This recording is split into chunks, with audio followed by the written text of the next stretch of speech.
ایک شخص ہنس رہا ہے، نوٹ 500 کے گن رہا ہے، اور آج خبر ملی کہ 1000 کے بھی نوٹ آ گئے ہیں مارکیٹ میں، پھر تو کیا پوچھنا ہے؟ اس زمانے میں حضرت تھانوی رحمۃ اللہ علیہ فرماتے تھے کہ 100 کی نوٹ جیب میں ہو تو نشہ آ جاتا ہے، پہلے زمانے کی بات ہے، اور اب تو بھائی 500 کی نوٹ اور 1000 کی نوٹ گن رہا ہے، نشہ چڑھا ہوا ہے اسے، اور موت ہنس رہی ہے کہ گن لو نوٹ، تمہیں بھی گنیں گے کیڑے قبر کے، موت سر پر کھڑی ہوئی ہنس رہی ہے۔ تو مال کی محبت میں انسان اللہ تعالیٰ کو بھول جاتا ہے، وطن آخرت کو بھول جاتا ہے، بزرگوں کے پاس آنے جانے سے شیطان مال کی محبت میں مبتلا کر دیتا ہے، پھر وہ کہتا ہے کہ اتنی دیر جب جائیں گے ہم، اتنی دیر میں تو ہم کچھ پارٹ ٹائم اور کما لیں گے۔ تو مال کی محبت بھی اللہ سے انسان کو دور کر دیتا ہے، اسی لیے سرور عالم صلی اللہ تعالیٰ علیہ وسلم کو ایک انجیکشن لگانا پڑا امت کے خاص دل کی رگوں میں، تاکہ امت ہماری مال کی محبت میں کہیں خدا سے غافل نہ ہو جائے، مال پا کر مال سے بے خبر نہ ہو جائے، مال سے۔ لہذا فرمایا کہ اے لوگوں، تم کہتے ہو میرا مال میرا مال، ارے تمہارا مال کچھ نہیں ہے الا مگر وہ مال تمہارا ہے ما اکلتا، جو تو نے کھا لیا، جو تو نے کھا لیا وہ تیرا مال ہے، وما لبستا، جو کھا کے تو نے ختم کر دیا وہ تیرا مال، وما لبستا، اور جو تو نے پہن لیا وہ پرانا کر لیا وہ تیرا مال، اور وما انفقتا، جو تو نے خدا کی راہ میں خرچ کر دیا وہ بھی تمہارا مال ہے، کیونکہ وہ کرنسی تمہیں وہاں مل جائے گی، اور کئی گنا کر کے اللہ تعالیٰ بڑھاتے بڑھاتے پہاڑ کے برابر کر دے گا۔ 10 کا تو وعدہ قرآن پاک میں ہے، لیکن حدیثوں میں آتا ہے کہ اللہ تعالیٰ اس سے بھی بڑھا دیتے ہیں۔ لیکن اس کے بعد فرمایا سرور عالم صلی اللہ تعالیٰ علیہ وسلم نے کہ جو کھایا تم نے اور جو تم نے پہن لیا اور جو اللہ کے راستے میں خرچ کر دیا یہی تمہارا مال ہے، اور باقی کوئی کہے صاحب یہ جو بینک بیلنس ہے میرا، یہ جو میں نے صندوقچوں میں رکھا ہوا ہے یا بینک میں جمع کیا ہے یہ مال ہمارا نہیں ہے۔ سرور عالم صلی اللہ تعالیٰ علیہ وسلم اسی رگ میں ایک انجیکشن شاندار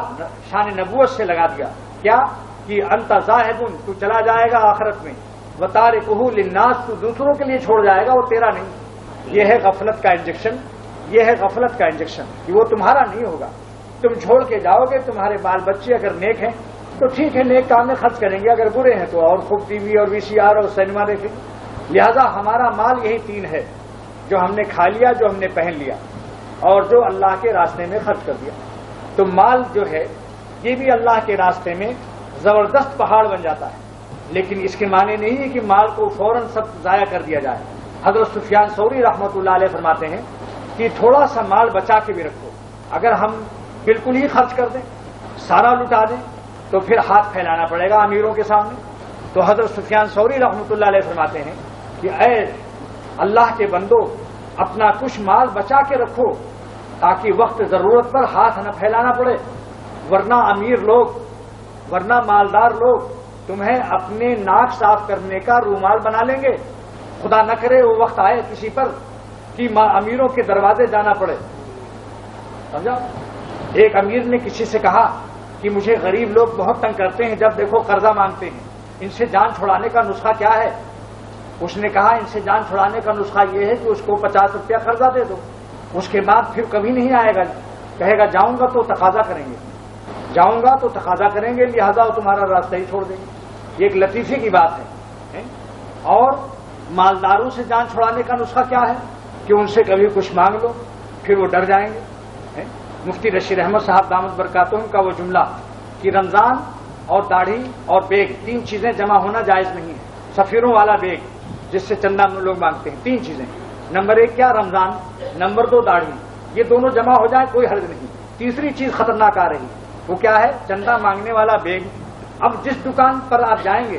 بس ان کا جملہ ہے حضرت مفتی رشید احمد صاحب دامت برکاتہم کا کہ مالداروں کو یہ تینوں نسخہ جب جمع ہو جاتے ہیں، یعنی رمضان، داڑھی اور بیگ تھیلا،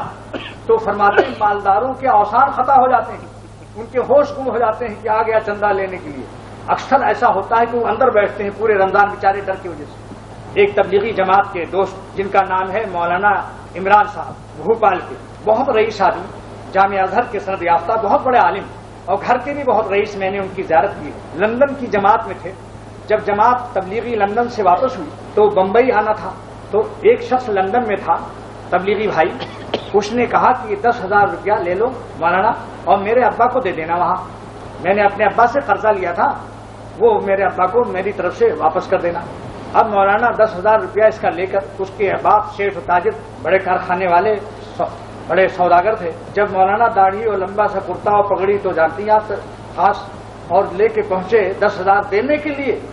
تو اس نے کہا، اب سیٹھ نے دیکھتے ہی اپنے تمام نوکروں سے اور جتنے اس کے تھے کام کرنے والے،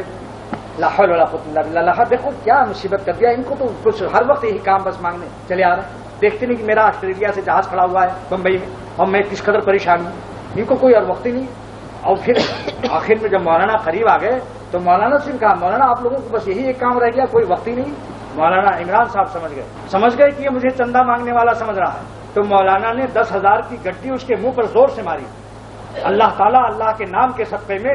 اپنے عاشقوں کو دل اور ہمت بھی دیتا ہے، وہ اپنے دین کی عزت اور غیرت کو محفوظ رکھتے ہیں، لہذا اس وقت میں ان کو کوئی خوف نہیں معلوم ہوا کہ یہ اس کے کیا ہوگا، لہذا 10,000 کی نوٹوں کی گڈیاں اس کے منہ پر ماری اور کہا، تیرے بیٹے کی امانت لندن سے لے کر آیا ہوں، تجھ کو دینے آیا ہوں، لینے اور مانگنے نہیں آیا۔ اتنا سنتے ہی وہ دوڑا ان کی طرف اور کہا، پیر پکڑ کے رونے لگا اور جلدی سے کہا، مرنڈا لاؤ، پاکولا لاؤ، مولانا کے لیے چائے لاؤ، جلدی لاؤ بھائی۔ بہت بڑی گستاخی ہو گئی، مولانا معاف کر دیجیے گا، کیا بتاؤں، آپ ہی کی شکل کے تو ہوتے ہیں وہ۔ تو واقعی مفتی صاحب کا یہ جملہ ہے کہ رمضان اور داڑھی و بیگ، دوستو یہ ہم نے اپنے دین کو خراب کر رکھا ہے۔